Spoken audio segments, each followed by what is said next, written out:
Hello, आप सबका स्वागत है उड़ान क्लासेस में। और आज जो टॉपिक हम लोग पढ़ रहे हैं, pressure exist by a liquid column. जो एक लिक्विड कॉलम होता है उसके थ्रू कितना प्रेशर लगता है। तो सबसे पहले एक छोटा सा ड्राइंग बनाते हैं। ठीक है, मान लो एक कंटेनर ले लिया, एक बड़ा सा कंटेनर है।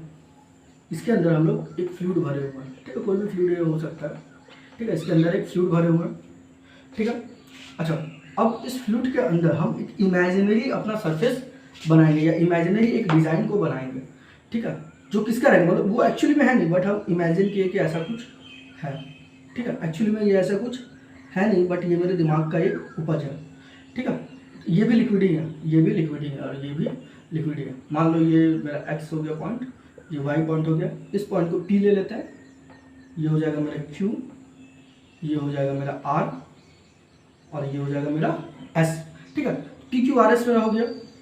ठीक है, ये लिक्विड का कहानी है, ये लिक्विड के अंदर ही बना हुआ है। अच्छा, अब प्रेशर का अगर हम बात करें, pressure exist by liquid. Liquid में प्रेशर क्यों एग्जिस्ट करता है? Due to their weight. ठीक है, तो सबसे पहले हम लोग थ्रस्ट निकालेंगे। सबसे पहले हम लोग क्या निकालेंगे? थ्रस्ट। थ्रस्ट, ठीक है, थ्रस्ट कितना अप्लाई होगा? तो अगर हम लोग थ्रस्ट का बात करेंगे, ठीक है, तो थ्रस्ट कितना अप्लाई, थ्रस्ट कितना लगेगा? पी क्यू पे लगेगा, थ्रस्ट कितना लगेगा? तो थ्रस्ट का अगर हम बात करेंगे तो total weight of a body, total weight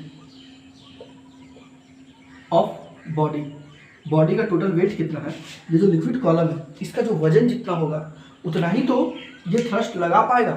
जितना इसका वजन होगा उतना ही तो ये थ्रस्ट लगा पाएगा। तो अगर हम इसका वजन निकालना चाहें तो वजन निकालना मतलब वेट है निकालना।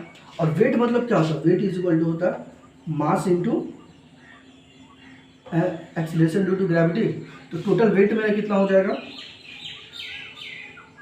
मास, mass of a liquid, mass of liquid into acceleration due to gravity. ठीक है, अब मास निकालने का तरीका क्या होता है? वॉल्यूम, इसका जो वॉल्यूम है, वॉल्यूम मेरा क्या हो जाएगा? मास ऑफ अ लिक्विड। मास मेरे किसके बराबर होता है?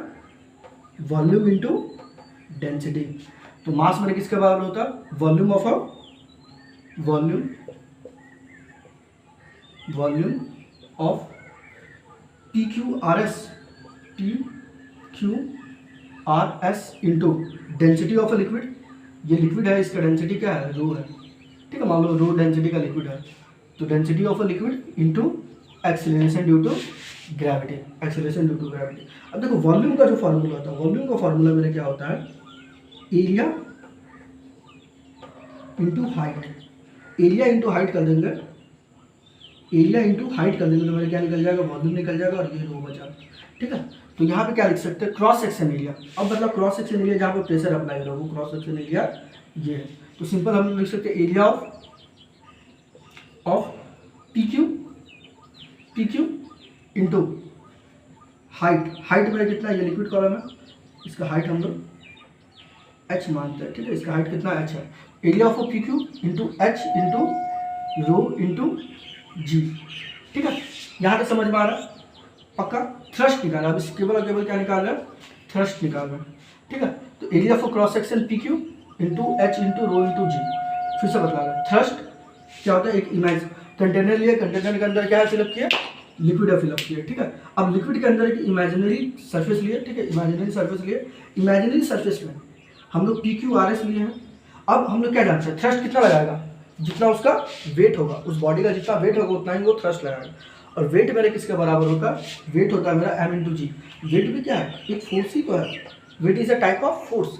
ठीक है, तो mass of a liquid into acceleration due to gravity. अब मास ऑफ अ लिक्विड मेरे किसके बराबर होता है? Volume into density.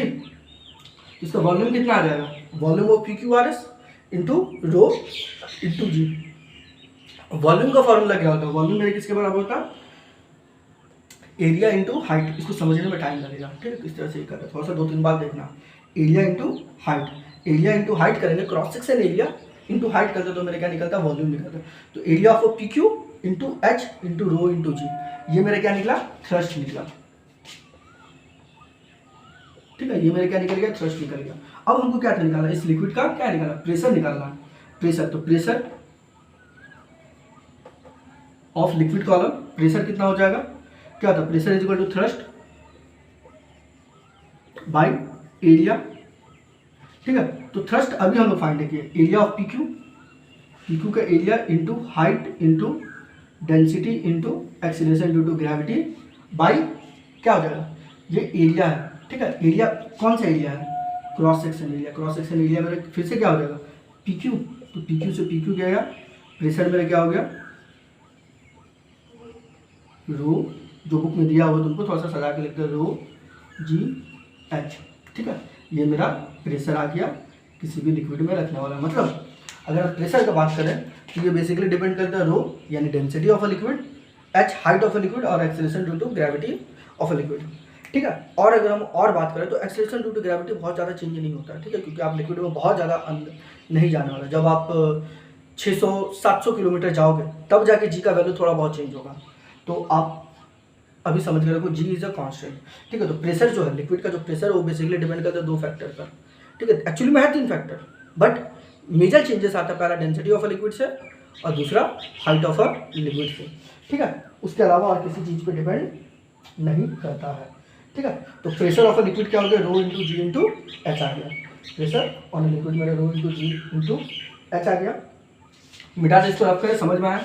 फिर से एक बार बता रहे, एक लिक्विड लिए, इसके अंदर इमेजिनरी कॉलम बना है। तो अब देखते हैं थ्रस्ट कितना लगाएगा, जितना उसका वेट होगा, वेट मेरा किसके बराबर होगा, mass of liquid into g के बराबर होगा, और मास क्या हो जाएगा मेरा वॉल्यूम इंटू डेंसिटी, तो volume P Q R S. और अगर हम वॉल्यूम की बात करें तो cross section area into height करेंगे तो मेरा क्या निकल जाएगा, cross section area into height और ये डेंसिटी इंटू जी, की कहानी है। अब pressure equal to thrust by area, तो थ्रस्ट मेरा P Q into H into rho into g by area है पी क्यू, कट गया, तो प्रेशर आया rho G H.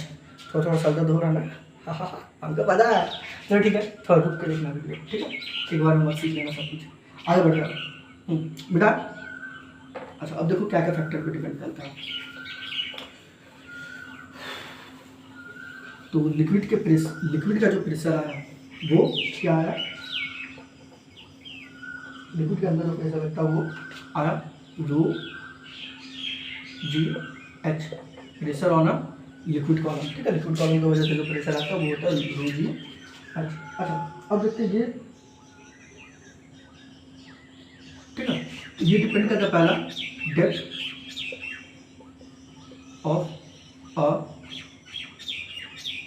Depth of a liquid, मतलब हम जितना डेप्थ में जाएंगे लिक्विड के जितना डेप्थ में जाएंगे उतना ज़्यादा प्रेशर इंक्रीज करेगा।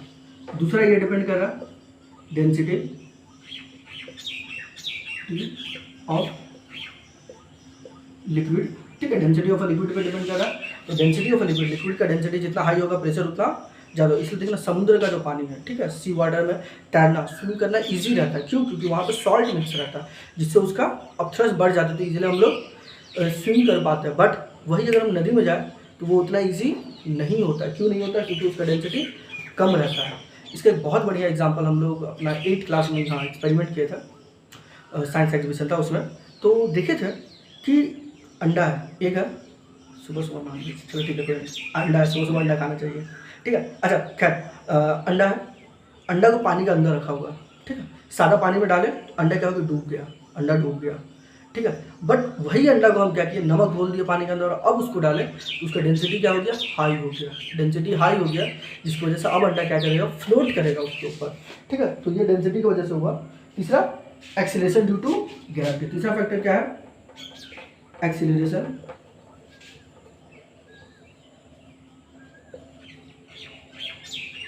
Due to gravity, acceleration due to gravity की वजह से भी ये कहानी हमको देखने को मिलता है, ठीक है। बट हम ये जानते हैं कि एट अ पर्टिकुलर प्लेस जो acceleration due to gravity not change at place,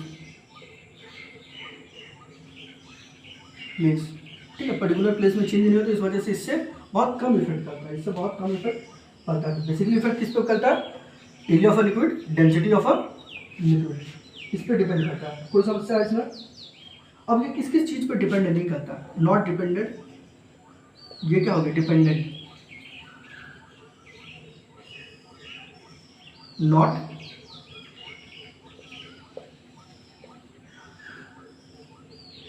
not dependent, किस पे डिपेंड नहीं करता। Colour the shape of size of a vessel, ठीक है। पहला द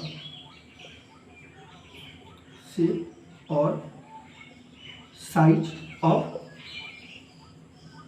वेजल, ठीक है। जो वेजल है, कंटेनर है, उसका शेप और साइज कैसा है उससे फर्क नहीं पड़ता है। और दूसरा area of surface on which is act, दूसरा the area of surface on which is act, the area of surface which is act. तो एरिया ऑफ सरफेस था वो क्या हो रहा था, बाद में देख रहे थे कैंसिल हो जा रहा था। एरिया ऑफ सरफेस कुछ भी हो उससे हमको कोई फर्क नहीं पड़ता है, ठीक है। तो ये दो फैक्टर पे डिपेंड नहीं करता है मेरा प्रेशर, ठीक है। यहाँ पे कोई समस्या है उसको नोट डाउन करो। देखो एक एक चीज़ हम पढ़ा रहे हैं, पढ़ लो, ठीक है।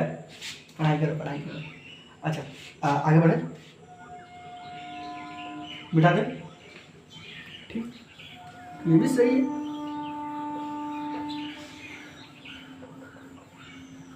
हम कुछ दिन पहले, मतलब कुछ दिन मतलब क्या, इंस्टा आई डी बना हुआ है बहुत दिन से, बहुत साल से, 3-4 साल से बना हुआ है।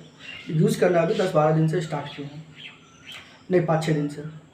तो अब ना मतलब मन कर रहा है कि हाँ कुछ किया जाए, एक्सपेरिमेंट तो चल ही रहा है उसमें, बहुत सारा कांड हो रहा है उसमें। अब मन कर रहा है ना कि कुछ वीडियो बना के डाला जाए इंस्टा पे भी, ठीक है। तो दोस्त लोग को बोले कि भाई इंस्टा पे वीडियो बनाएंगे, तो they just simply told me अब तुम भी मुजरा करेगा यार।